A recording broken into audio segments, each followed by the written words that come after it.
Coucou les petits poules, j'espère que vous allez bien et que votre rentrée s'est bien passée, si vous êtes rentrés en tout cas. Si vous avez repris le boulot, j'espère que tout s'est bien passé également. Bref, j'espère que tout va bien pour vous. De mon côté, j'ai validé mon Master 1, donc je suis super contente.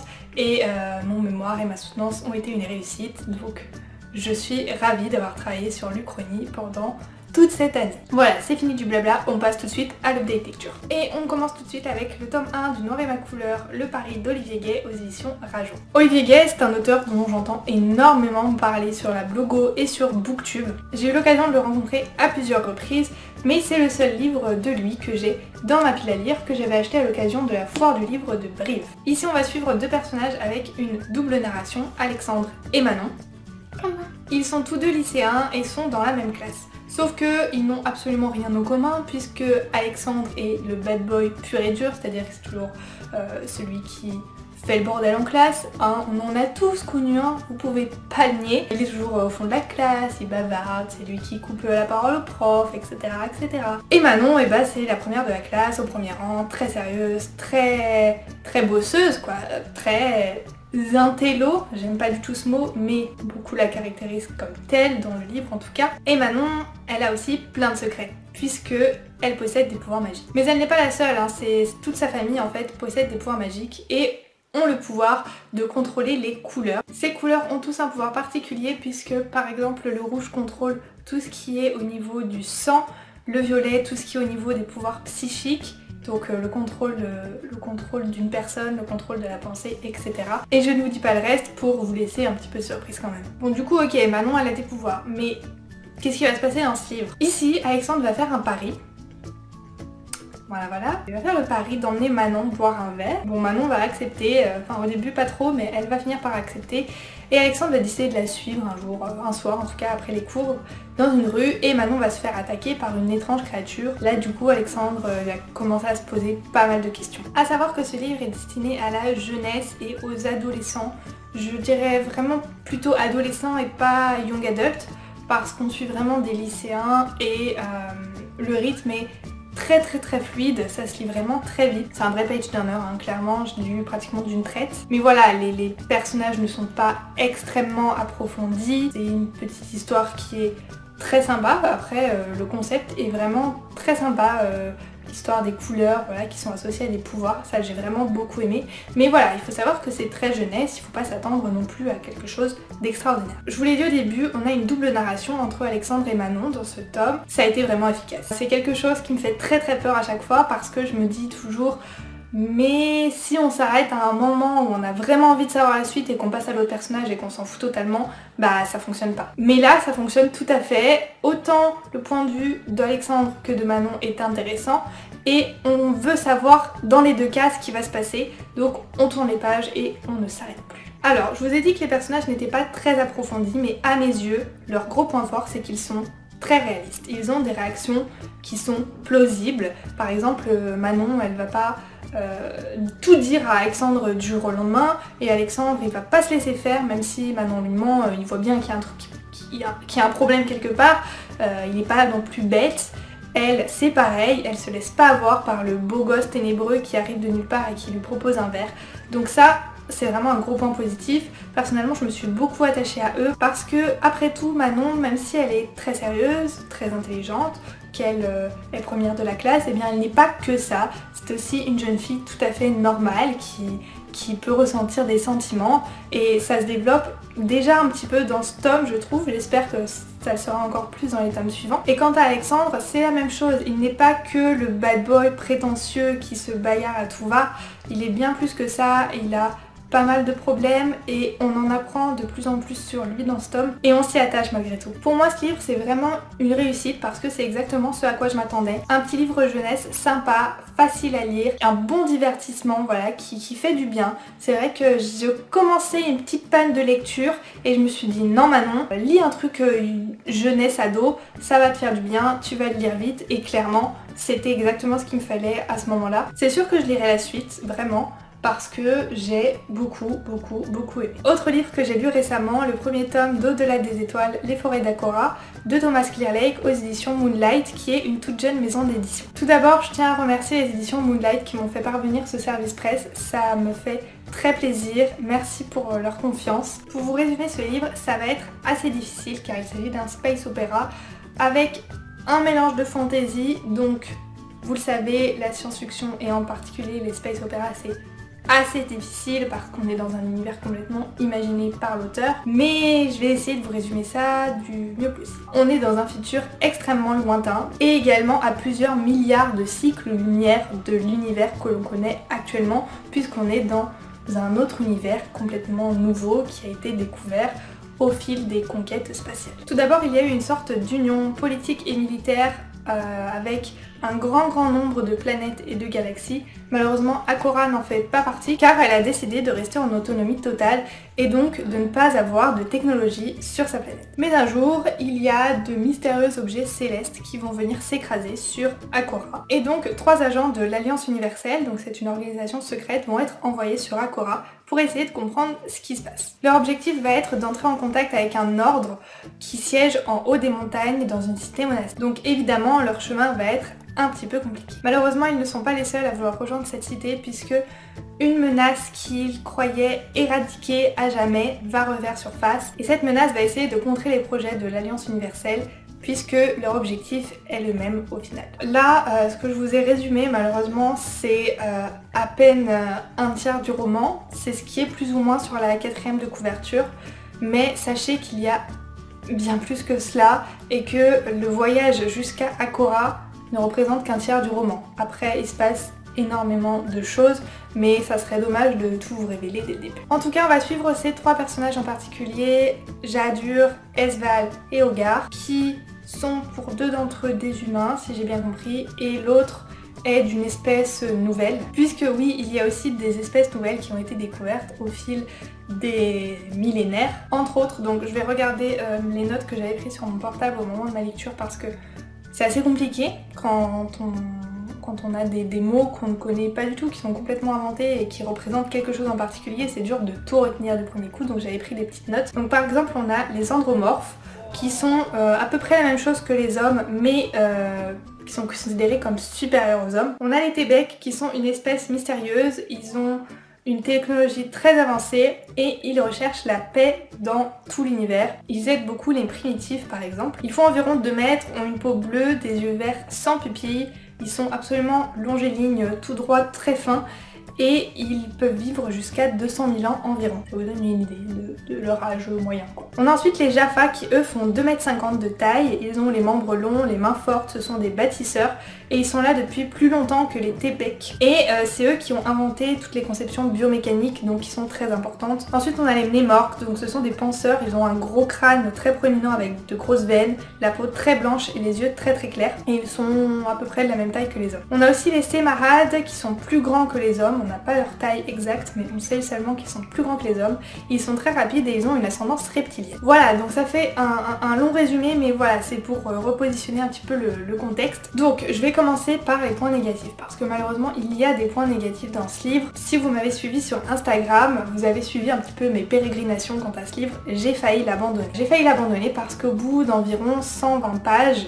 eh bien je n'arrivais pas à rentrer dans l'histoire. Et pour moi 120 pages c'est déjà beaucoup. Et c'est vrai qu'il m'a fallu du temps pour rentrer dans cette histoire, pour m'habituer à l'univers, m'habituer au nom des personnages, pour m'habituer au nom des espèces, etc. Voilà, ça a été très dur. Et malheureusement, le gros problème de ce livre, c'est qu'on ne connaît absolument pas le contexte. On ne sait pas quel personnage parle. On nous parle d'espèces humanoïdes et de villes dont on ne sait rien. Par exemple, on nous parle de Vijasati. Dans la page 20 environ, on nous en parle, donc pendant plusieurs pages, etc.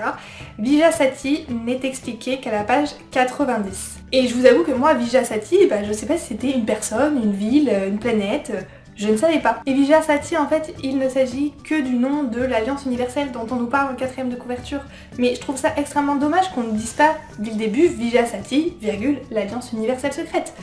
Ces 3 mots en plus, c'est rien du tout. Et c'est vrai que là, entre la page 20 et la page 90, je me suis demandé je ne sais pas combien de fois ce que c'était Vijasati. Ensuite, donc à la page 90, une fois que j'ai un petit peu râlé par rapport à Vijasati, je me suis rappelé qu'il y avait un lexique à la fin du livre. Et je me suis demandé... est-ce que Vijasati ne serait pas dans le lexique par hasard? Et évidemment Vijasati est dans le lexique. Mais il devrait pas y avoir besoin d'un lexique en fait, c'est ça le souci. C'est que moi les allers-retours entre le livre et le lexique, ça m'a beaucoup embêté Il y a parfois des mots dont je ne savais pas exactement ce que c'était, qui n'étaient pas présents dans le lexique. Et voilà, enfin moi le lexique, j'ai dû y aller 3-4 fois à tout casser, parce que je pensais pas du tout à aller voir là-bas. Dans ces cas-là, je pense que rien ne vaut une petite note de bas de page, au moins on n'a pas à faire les allers-retours dans les pages, on a juste à baisser le regard et à voir de quoi il s'agit. Alors il y a une deuxième petite chose que j'ai pas trop bien compris, ça par contre je ne sais pas. Donc dans ce livre, on a une carte du néocosmos, donc de l'univers dans lequel on évolue. Donc cette carte est très jolie, elle est en couleur, elle est vraiment très bien faite. Malheureusement, je n'ai pas bien compris parce que parfois, dans ce premier tome, on nous parle de planètes ou de galaxies. Et moi, je suis curieuse, donc j'essaye d'aller voir dans la carte où ça se situe à peu près de quelle autre planète, etc. Et la planète que je recherche ne fait pas partie de la carte. Donc je ne sais pas. Ça m'est arrivé pas mal de fois, bien 4-5 fois, où je cherchais une planète dans le néocosmos sur la carte et je ne l'ai pas trouvée. Donc je ne sais pas. Il y a 2 autres petits points qui m'ont dérangé, mais après, il faudra sûrement passer au point positif, parce qu'il y en a aussi. Déjà, il y a énormément de mots en italique dans ce livre et j'ai pas trop compris l'intérêt. Parfois, on a un mot en italique et juste en dessous, on a le même mot et il est pas en italique. J'ai eu l'impression que c'était dès qu'il y avait un nouveau mot, mais dans ce cas-là, c'est de la science-fiction, donc tous les nouveaux mots devraient être en italique, enfin c'est beaucoup trop. Je pense qu'il n'y a pas besoin d'italique dans les romans de science-fiction. Et à un moment, je me suis même demandé si ça se trouve, les mots en italique, ce sont des mots qui figurent dans le lexique. Mais non, pas tout le temps.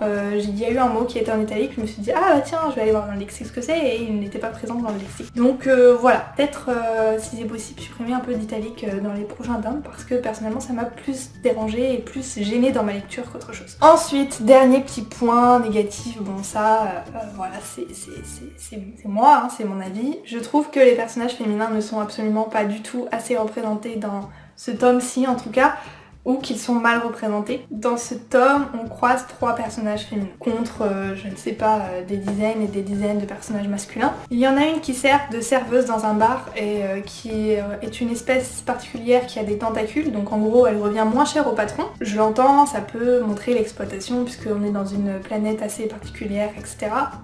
D'accord. On a un autre personnage féminin qui, elle, ne sert qu'à être l'amoureuse, on va dire. Je ne vais pas en dire plus, mais elle n'a pas vraiment de rôle propre, elle a un rôle par rapport à l'un des personnages principaux. Et ça, c'est vraiment le genre de choses que j'aime pas.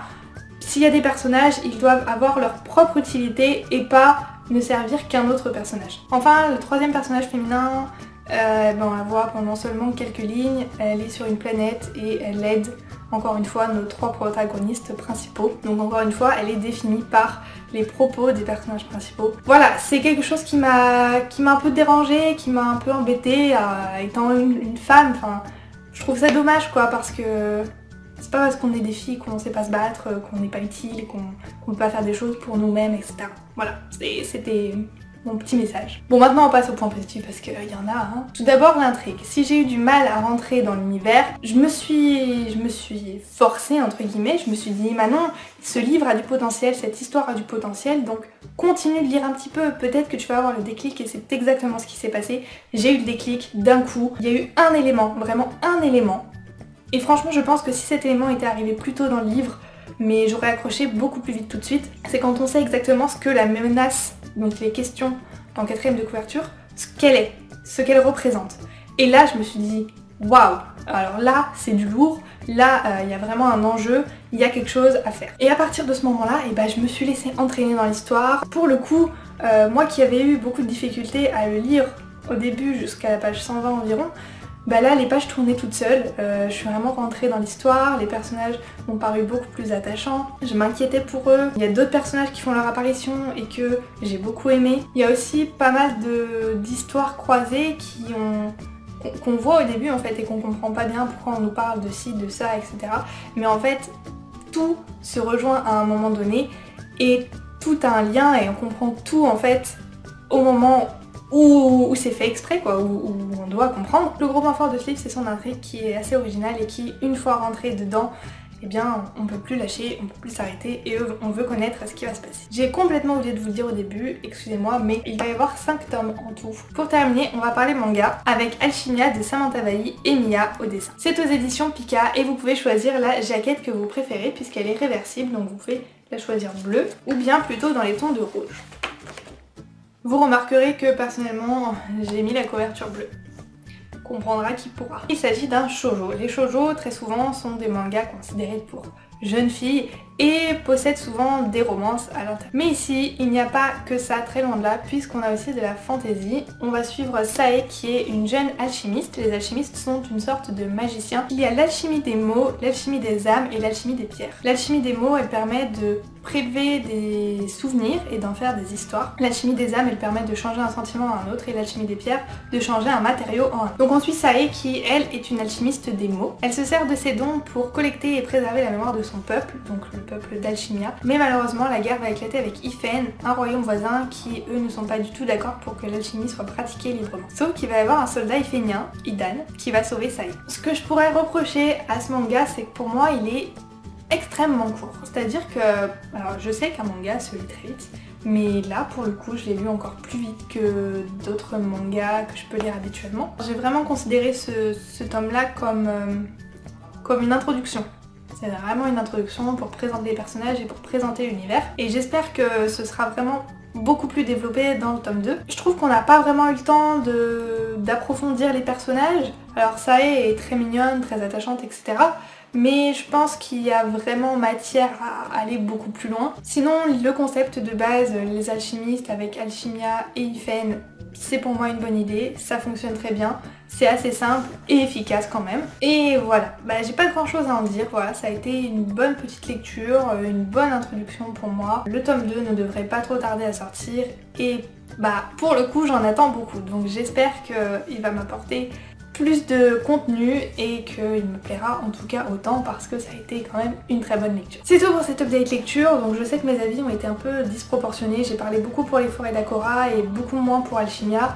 Malheureusement, bon, les forêts d'Akora il fait 500 pages et Alchimia c'est un manga donc forcément il y a moins à en dire. En tout cas j'espère que cette update lecture vous aura plu. Alors j'ai une petite question pour la fin parce que quand même voilà, j'aime bien discuter avec vous et en savoir plus sur vous. Qu'est-ce que vous lisez en ce moment? Dites-moi tout, si vous lisez plusieurs livres, dites-les-moi tous, je veux tout savoir. Oui, je suis une fille curieuse. Je vous dis à très bientôt dans une prochaine vidéo. Ciao ciao.